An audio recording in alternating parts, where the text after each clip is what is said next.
Hello, everyone. I'm thrilled to be back for another episode of my CMO series, Ladies Who Launch.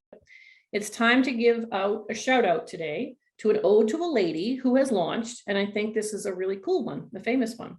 Our ode to a lady in history today is Cynthia Marshall. Cynthia Marshall, in 2018, for those of you who don't know, became the first Black woman to hold the position of CEO for an NBA team, the Dallas Mavericks.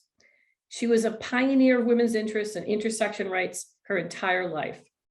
She was tasked with completely redefining the Dallas Mavericks team. The culture of the team was known for its misogyny and lack of inclusion. And since her appointment as the CEO, things have changed. The team was completely overhauled. Cynthia says, if nothing else, I'm proud of the speak up culture that we have created. Our people have a voice.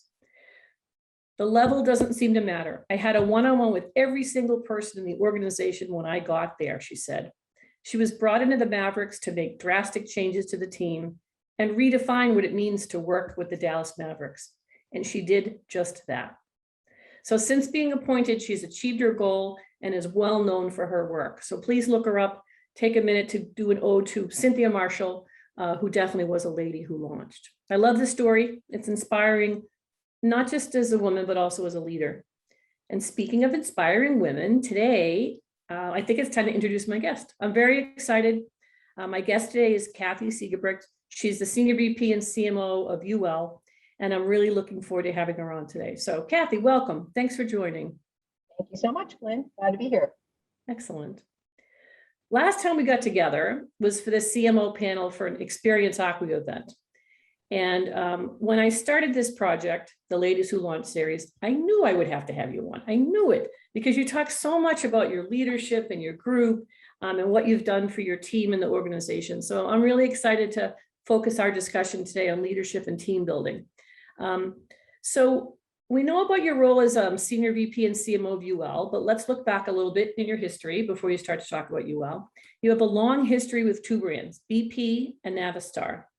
So tell us, do you feel that your roles at those companies influenced how you manage your team today? Tell us about that. Yeah, sure. Happy to. And the answer is yes, definitely. I think most people will tell you that every experience contributes to who you are. And in most cases, if you're in business or even if it's out of business, to your leadership style. I think those two companies, similar to Cynthia's experience, which you just talked about, they were definitely male-dominated companies. And it was a point in my career when I was definitely developing myself and building my career. So early days and my first roles in management and leadership, whether it was of a team that directly reported to me or of a project. And so if I look back and say, what did I learn from there? I learned both the good and the bad, which I think you learn just as much from bad leadership examples as you do from good. And so I definitely learned what good leadership looks like. A lot of great people that I worked with and looked up to and respected. And I can think of at least a couple where there was a couple of bad examples where I definitely learned a lot and things that I never want to do. So, what is a recap? What did I see? What do I think about when I think about how they contributed to my leadership style? Certainly when and where leadership is needed and how critical it is, that became very apparent to me early on. I think part of leadership is how you advocate for your team. And I certainly learned that from those roles that I had at those two companies and the folks that I worked with and worked for. How to manage up. I think that's a really important part of leadership because it benefits you and your career, of course, but it benefits your team and it benefits the company so that you're making sure that you're sending the right messages up and bringing the right messages down.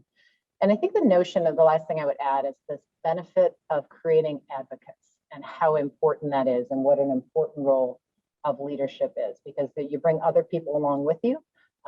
They understand what you are trying to accomplish, you and your team, and who you and your team are, and then they advocate for you when you might not be in the room. And do you think that that's an interesting topic around advocates? So do you think the advocates are typically in other departments? Are they on the C-suite? Do they have to be? Tell us a little bit more about that. Yeah, so I think the answer is all the above. I think of an example just last week where we had something happen and there was a random advocate who was not in our team, who was not in the executive team and was in another meeting that my team wasn't in and stood up and spoke really powerful about a process that we're putting in place and a piece of governance that we're putting in place that's really important and why it was really important to the organization. So that person was a huge advocate for marketing and what we're trying to accomplish, and they weren't in the C-suite. But I think traditionally, if you think about mentorship, and a lot of times that's what we think about as a leader, that's where an advocate in the C-suite or someone more senior is really important. But it's really about that collaboration and developing relationships. And helping people understand so that they can be an advocate when it matters. And many times they don't even realize they're being that. Right. And do you find that, do you think that mentorship exists within the walls of the company? So do you find that mentorship can expand outside the company? Do you still mentor people that don't work for you anymore? Yeah, that's the fun part, is maintaining those relationships. And then you can always provide a different lens and a different view. You've now got more experience. And you're stepped back from that experience at the company. So sometimes can be a little too narrow when you're mentoring people inside and not pulling from that outside experience. So I think it happens both places. It's critically important to have mentors where you work, and really fun and great to keep those relationships when it's somebody that's outside your organization. Right. So one of the things I think is so important about mentorship and building teams and being a leader for the team is making sure that you're looking out for people in terms of helping them with their career and their career building and even their own professional development. I know, since we've gone from pandemics, so many of us are working from home. I think it's been a little bit harder because you lose that immediate connection or looking people in the eye in the office and so forth. So I'm curious, I'm going to talk about some things that kind of we do within my company. I'm interested to hear from you in terms of kind of what things that you're doing to keep your team motivated and kind of, invested, if you will, in their positions or their own professional development. So, we do some things that we do every quarter. We do a employee satisfaction survey to give us a pulse of how are people doing, and they have opportunities to writing comments if they want, and every exec reads those comments. I read every comment that comes in, and particularly look at all the results that come in from my marketing team. And the other thing that we did just recently was we did a session, professional development session around storytelling. So I had an outside company come in, General Assembly, and they did a storytelling with data workshop, which was quite cool because the marketing operations people looked at it a little bit differently. The demand gen folks looked at it differently. So it really was a nice way to kind of help build up a little bit of professional development. And I found that people, even though it was virtual, people were really into it, because it's a learning opportunity, right? Which is one of the things people want in professional development. So what are some of the things that you do, and how do you make your team feel, again, kind of invested in their position? So, if I start more rudimentary than some specific programs or things that we've done, when you think about how do I let them know I'm invested in their position, I think it's about caring enough to listen. And take the time. You mentioned marketing operations, and I recently hired a new marketing operations director, and she's phenomenal. But that was one of the areas I would say it's probably my biggest gap in understanding of what really happens in marketing operations within marketing. And I've spent so much time trying to learn and understand so that I can make sure that I can advocate for that department and for this leader, and for her personally. So taking the time to listen and learn, I think that shows a lot that you care, and then you are able to provide the right level of support to that person, supporting them when needed, right? Be there, be on call when they need you to go to bat for something, when they need your help, whether you buy in or not, but they're saying, I need your help on this, you need to do it, so you do that. And one of, I think, the best gifts that you can get is appreciation. We've gone through a lot of change at UL in the last year or so, implementing a new strategy, and as you heard on the last call, operating model changes. And so that appreciation goes so far because everybody's working really hard, and the pandemic has hit everybody really hard. And there's all kinds of other things happening at the same time with weather incidents and so many things going on in people's lives. So that little bit of, extending that appreciation overtly when you can, I think is really important. And then I think the last thing that I think about in terms of, understanding their position is giving your leaders credit for their work, and whenever possible, allowing them to present their own work instead of presenting it on their behalf. I just think that's a great opportunity to develop leadership for other leaders of the company, to hear from them firsthand and really understand their capabilities. So I think those are all really good things that I try to do in practice all the time. But when I think about building teams and bringing teams together, recently we've done strength finders. I'm not sure if you've done that. That's our CEO is a big advocate of that, and so we've done that together, and it's been fun to see what everybody's strengths are and how you play to them. And the really important message behind that is it's not about fixing what you're not doing well, but just playing to your strengths. And so the team had fun doing that. And then we read a book around trust, because we're a somewhat newly developed leadership team. And you need to start to build that trust with each other. So it was really fun to just read the book and have the conversation facilitated for us as we worked through it. And I think there was a lot of learnings about each other. But anytime you can get people out of their regular day-to-day comfort zone and have a little fun and build a team, I think it shows you support them, and you're trying to help development and help them become a team and more effective. Some great tips in there. Thank you. Okay, Strength Finder. I haven't done that, but I'm writing that down. Oh yeah, that one up, so absolutely would love to try that. There's something that we touched upon when we last met together at the CMO panel, and that was you had talked about the recent reorganization that you had done for the UL's marketing department. And I wanted you to be able to talk about that with us, to tell us kind of what did you do, how big was the reorg, why did you do it? So tell us about that. Sure. So happy to tell you, it's been a journey, and we are still on that journey. So it's not without its pain points, but a lot of good things coming out of it. So why did we do it? We had a new CEO come in 2 years ago, actually today, 2 years ago today, and started on a journey of refreshing the company's strategy, which has been a really great journey for all of the leaders and all of the employees as they come along and really know what they're unifying themselves around and marching toward, and putting the customer in the center. Some really good messages. And then so behind that, in order to bring this strategy to life, the organization undertook an operating model review and made some changes. And one of those was to centralize marketing. So we had a strong corporate marketing team, centralized marketing team, which in many organizations they need decentralized, does the same things you would expect, brand and comms, and handled the marketing operations team. But we had the business and industry marketers and a lot of the demand generation actually happening out in the businesses. So we brought marketing all together, which is just, the gift all marketing leaders want, and certainly all CMOs want. So, but then it gave us the opportunity to say, okay, we don't just want to pull people in doing the same job they were doing, and the businesses had to reshuffle. So we had to realign our support for the businesses, but it really gave you that once in a lifetime opportunity to reinvent your marketing teams, start from scratch. And we also had the luxury of about 3 to 6 months time to do so. So, we started as you would with research, whether it's from Gartner. Back then we were using some serious decisions information on what's best in class operating models, how should we be thinking about it, and we were able to build it from scratch. And then the really difficult part comes then, how do you staff it? So most people, I would say, change roles from what they were doing last year to what they're now doing this year. So it's been a really, really significant learning curve, and change management cannot be underestimated.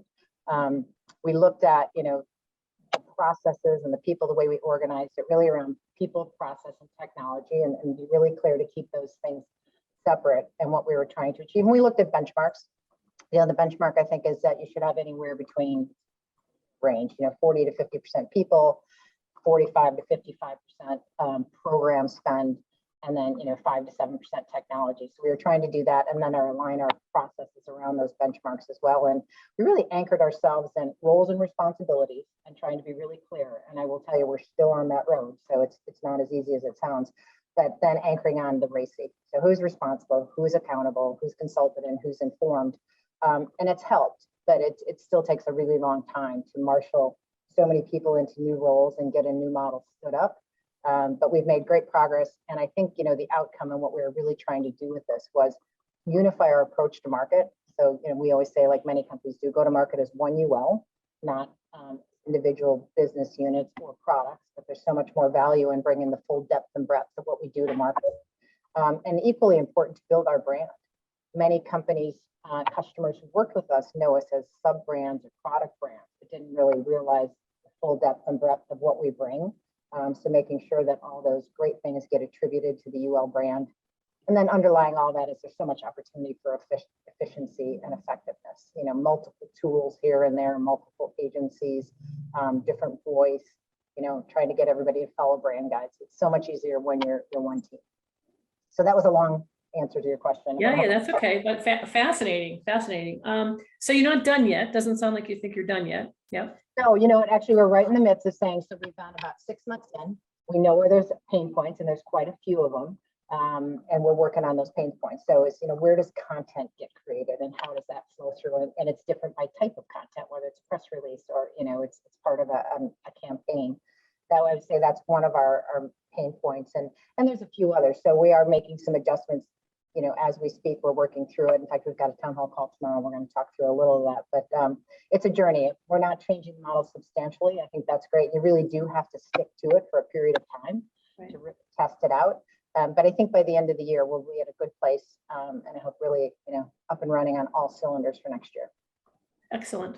Well, we're going to have to keep in touch on that because I know so many other CMOs are probably going to be in that same position. So, and I'm sure would benefit from hearing from you and from learning from you around that. So thanks for sharing that.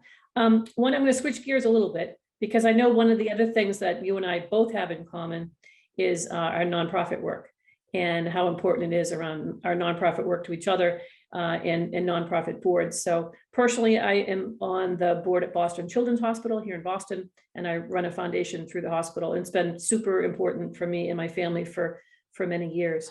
I know that you also have are on nonprofit boards and you benefit from that. And so talk to us a little bit about that. Kind of what do you do and how do you find the time? How do you do that balance? That's always a challenge, right? Well, I was fortunate enough, in fact, it's going back already just over 8 years, to be introduced to a board that I sat on for the following 8 years through a colleague that I worked with. She invited me to a few events and she sat on the board, and I was really interested and drawn to it and wanted to learn more. And of course, wasn't able to give my time because it's not an organization that you volunteer for, but able to give money and support it and follow it. But then she was rolling off the board and asked me if I'd be interested in representing my previous company on that board, and I was thrilled. So I went through the process and joined that, and I was term limited at the end of last year, but really grew. That was my first board, so really grew my capability and my understanding through that time on the board. And as you talk about time, it ebbs and flows. Some years you give a lot of time and you have a lot of bandwidth, and some years you just don't. And I think most boards appreciate you've got a minimum that you have to do, and when you can do more, you definitely give more. And if you can't, they understand that you have a full-time job. But I learned what it meant to be on a board, the importance of understanding the financials and being able to give the right advice. And I think a really important delineation for me is where the leadership, the organization is running it, starts and stops, and where the board starts and stops. You're not really giving them advice on running the business. It's a different set of conversations that you're having and what your fiduciary responsibility is. So over those 8 years, I was on a variety of different committees. Started on the audit committee, which is way out of my comfort zone, and I do recommend that to somebody who's joining a board who doesn't have a ton of experience in finance and audit. It's a great place to start because it forces you to learn. Over time, then I went to the program committee, so it allowed me to understand more about the organization and the programs they're offered. So that was really fun. And then ended on the nominating committee, which I really enjoyed. And I took that experience when I rolled off to the next board that I joined, and trying to help them increase their capability on how they manage their pipeline for who's coming onto the board, your expectations of board of directors, and how it all works. So really understand kind of it's more of a professional approach. Nonprofits, less of them today, are in a position to welcome everybody on the board, but you have the opportunity to say, well, what kind of talent do I need? Who are we looking for? And then let's build our pipeline and actually evaluate them just as you would, as you talked about earlier, when you're hiring somebody, and the importance of vetting them. So I think it's really important to join an organization you're passionate about, where you think you can help. Always, you give as much time as you can, and you can't, but you come right back as soon as you're available. Yeah, exactly. So, similar kind of thing I've experienced as well. Sometimes you have more time than others, depending on what's going on in your work life or the rest of your life. So I think that's great. That's great advice for people. Okay, now it's time to move into our lightning round questions. So these are fast. Don't worry, they're not that hard. You're not supposed to, supposed to be gut answer. So here we go. Only have 2 today, but here we go. So if the ladies who launch, which is our series, right? If the ladies who launch were actually out to lunch, what would your order be? Okay. All right. Well, if I'm going to be totally honest, then I'm going to have to pitch it as it's a Saturday or Sunday lunch, because the first thing I'm going to order is a nice glass of white wine.